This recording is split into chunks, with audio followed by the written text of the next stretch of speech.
Hello friends, I have something I want to share. A procedure for making your own Kickstart ROM Switcher chip for your Amiga 500 or 2000. Other Amigas would be a similar procedure, but my expertise and inventory lies with OCS Amigas. The beauty of this procedure is it only requires one ROM chip and a toggle switch. No second chip, no PCB or socket that raises the ROM, so fitting it under 68K accelerators is not a problem. The drawback is this is not the easiest or cheapest DIY that I have done, but with patience, persistence, and this DIY to help you, you can do this.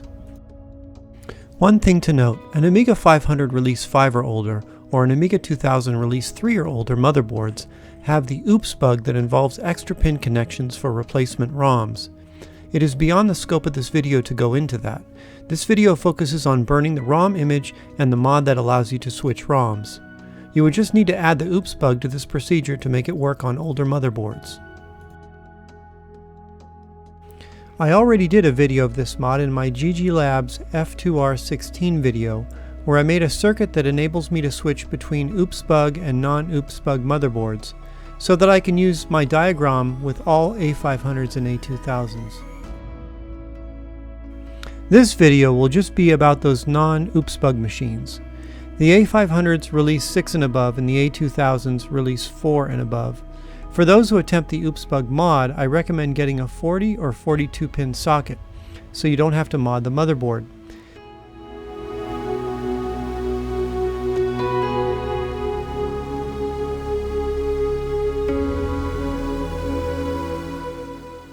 So let's get started. Our bill of materials includes an M27C800 EPROM, more than one is advised in case things don't go perfectly, a 4.7K resistor, an SPST slide or toggle switch, and some small gauge wire. Something 24 gauge or smaller will do.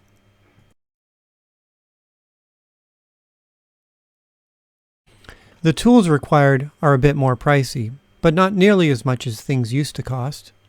We will need a soldering iron, of course, a Windows PC with a spare USB port, a GQ4X4 EPROM programmer, the ADP054 16-bit EPROM adapter, and a UV EPROM eraser.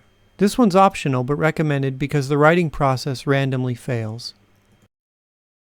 The last three items are available on Amazon as a package and will enable you to program a wealth of ROM chips for just about any classic computer application. Check the description of this video for a link to buy this. This video assumes you have legitimate copies of Amiga Kickstart ROMs. If you do not, I recommend visiting Amiga Forever and purchasing their Plus edition, which includes all the classic Amiga ROMs for a single affordable price. In this example, I will be using the most popular choice of ROMs, version 1.3 and 3.1.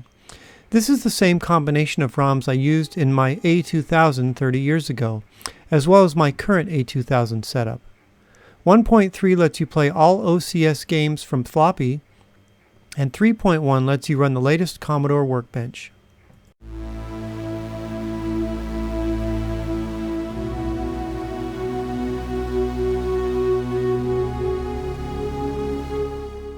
Before we can burn the ROMs to the chip, we need to prepare them.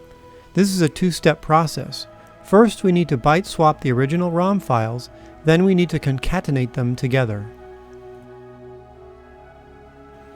To byte swap ROM images, I imagine you can use any program that lets you manipulate binary files. I'm simply going to use the program that came with my GQ4X4 programmer, GQ USB Prog. You can do this procedure without the programmer plugged in, with the software in demo mode. We are just going to load our 1.3 ROM file into the software. Amiga Forever ROMs are located in the C drive. Users, Public, Public Documents, Amiga Files, Shared, ROM. If you see no files listed here, make sure you have the files of type set to .rom. The 1.3 ROM we want is Amiga OS 130.ROM. I know the programmer's not hooked up.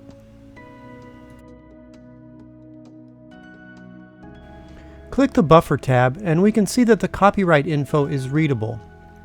This means that this ROM file is ready for emulators, but needs to be byte swapped to burn to a chip. From the command menu, we select Buffer Byte Swap. And now we can see that it now has its copyright info jumbled. Then we simply resave the byte swapped image, this time using the default .bin extension. I'm saving it to the desktop so I can find it easily.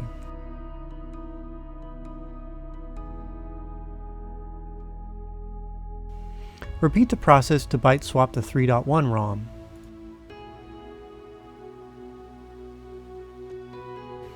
The 3.1 image we are looking for is called Amiga OS 310 A600.ROM.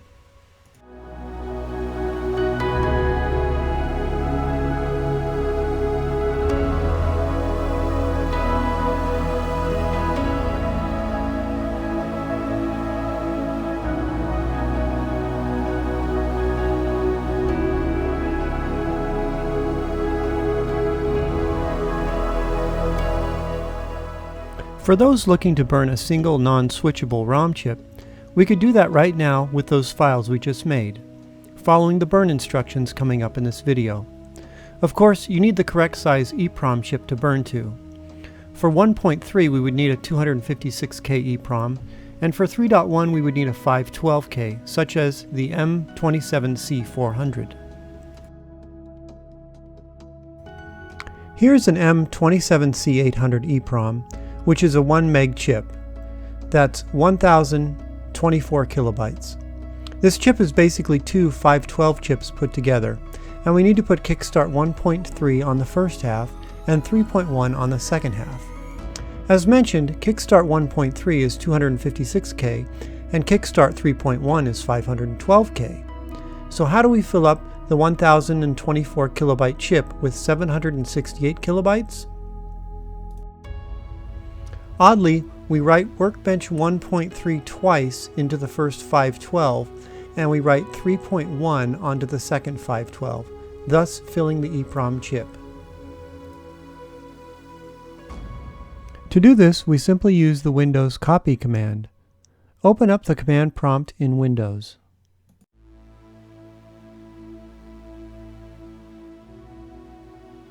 We will change the directory to my desktop where the ROMs are, and execute the following command. Copy /b johns13.bin plus johns13.bin again plus johns31.bin followed by johns13_31.bin as the output file name. Here is the johns13_31.bin file on the desktop. Let's verify the image is the correct size by right-clicking and choosing Properties. It should be exactly 1048576 bytes.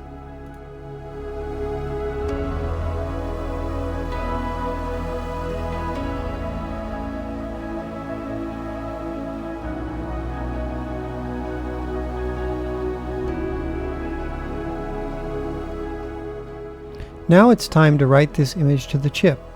Let's get out our GQ4X4 programmer and ADP adapter. On the ADP054 adapter, ensure these jumpers are in these positions. And now we're going to insert it into the programmer. Make sure that you use this orientation and that the extra rows on the programmer are on the top.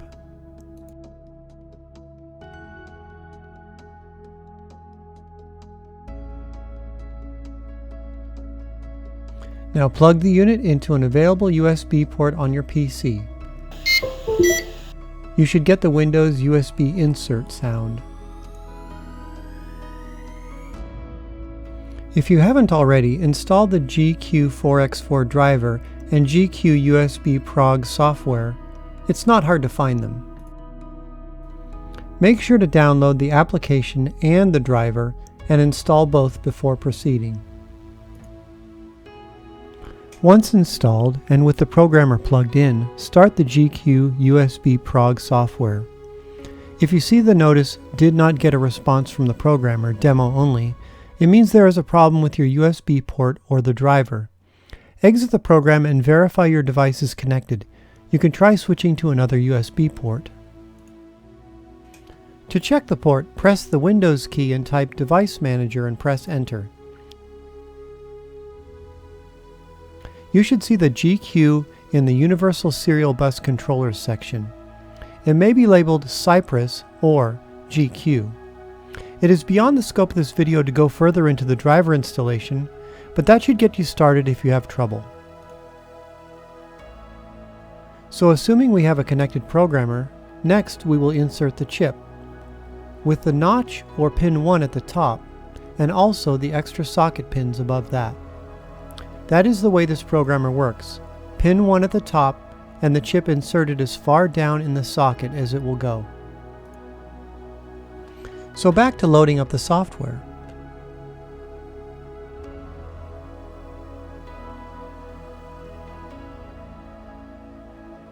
Next, we need to tell the software what chip we have. So we're going to click the Device button and put 27C800 in the search box. We have several hits, and it may take trial and error for you to determine which one works best. I have found that M27C800 number 2 worked the best for the chips that I have, which are made by ST Electronics. Next, we should do a blank check to verify the chip is blank.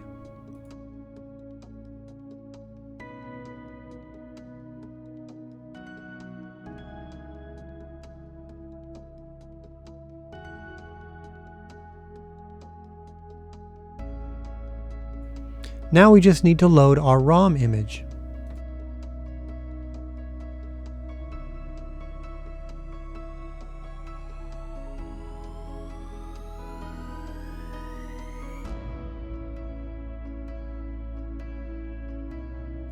And now we can write to the chip.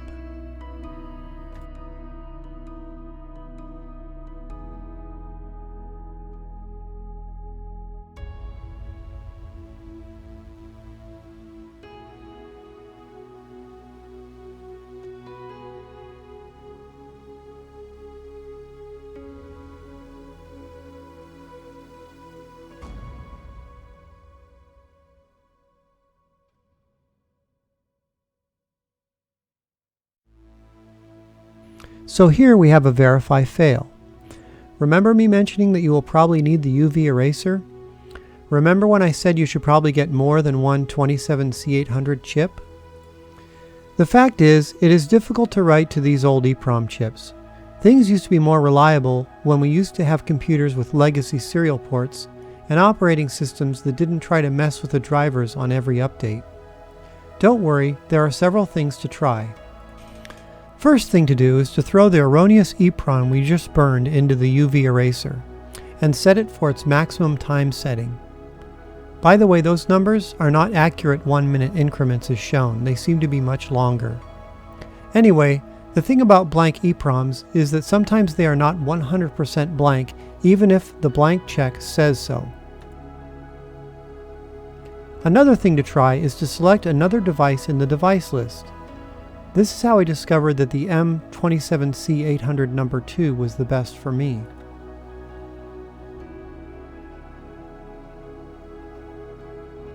Some say you should add external power to the programmer.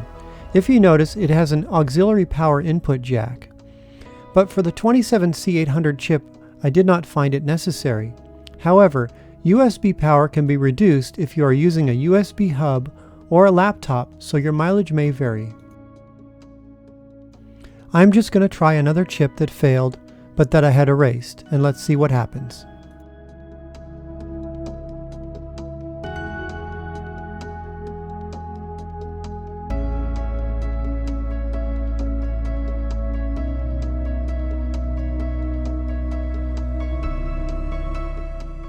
And now we have a success. All the conditions are the same, except I use a previously failed chip that I UV erased for an extended period of time.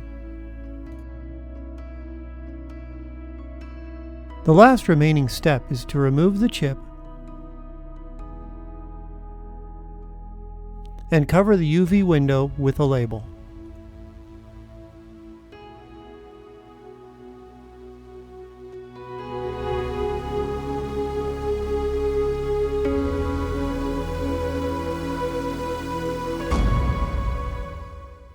Before we install our chip, let's just talk about how the switching works. I mentioned that the 27C800 chip is basically two 512 chips put together. We wrote Kickstart 1.3 on the first half and 3.1 on the second half. To select which half is active, we simply short pin 1 to either ground or 5 volts. To select the first half, we ground pin 1, also called pulling pin 1 down to ground. To select the second half, we short pin 1 to 5 volts, which is also called pulling pin 1 up to VCC. If we install a slide switch to toggle this, we would have to connect both ground and VCC to the switch, which is known to be bad practice as a switch can fail and possibly short VCC and ground. The solution for this is simple. Add a 4.7 kilo ohm resistor between VCC and pin 1, and also hook our switched ground to pin 1. This makes pin 1 what we call an active low, in other words, normally high until we switch it low. Doing it this way also lets us have only one wire coming from our chip. The physics behind this is the resistor's value has just enough low resistance for the chip to think it's being pulled up, yet the resistor's value is high enough to prevent a short when we flip the switch to ground. One more thing before we install the chip. Did you notice that this 27C800 EPROM chip is 42 pins and the factory chip and socket is only 40 pins? How is that going to work? Well, as it turns out, the 27C800 is almost pin compatible with the 40-pin EPROMs. The exception is pin 42 and of course pin 1. These fins are the top two pins in this orientation, so simply plugging the chip in with the top two pins hanging off the end causes all the other pins to line up to the correct circuits on the motherboard. Pin 42 is unused, and we know pin 1 is our switching pin.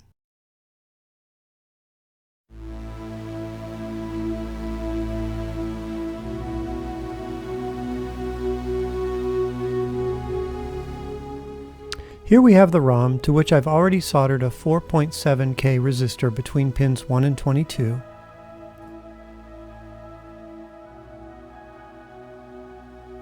And here is our ground switch, which I have soldered to pin 1 as well.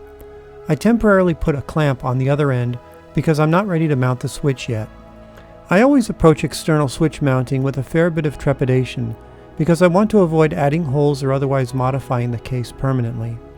I will let the owner of this Amiga 500 decide where he wants to mount it. I may even use a smaller switch. Let's insert the EPROM now, making sure to hang pins 1 and 42 off the top end of the socket.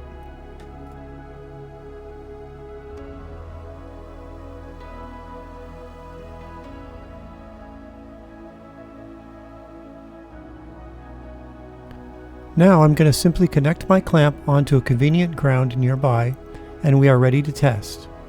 I have the switch in the off position, so the ground is not connected and pin 1 is pulled up to VCC. We should get Kickstart 3.1.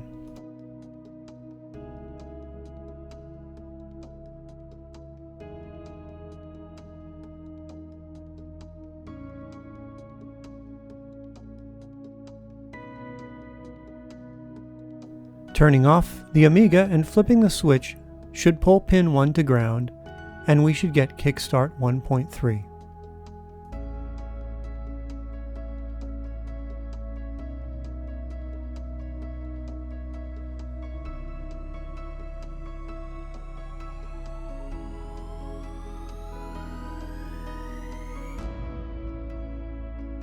That is it. We are done. Thanks for joining me. Let's end this video on a test game run from floppy. If you enjoyed this video, please click the thumbs up and subscribe to my channel so you don't miss the next one, and help prove this video is less a waste of my time.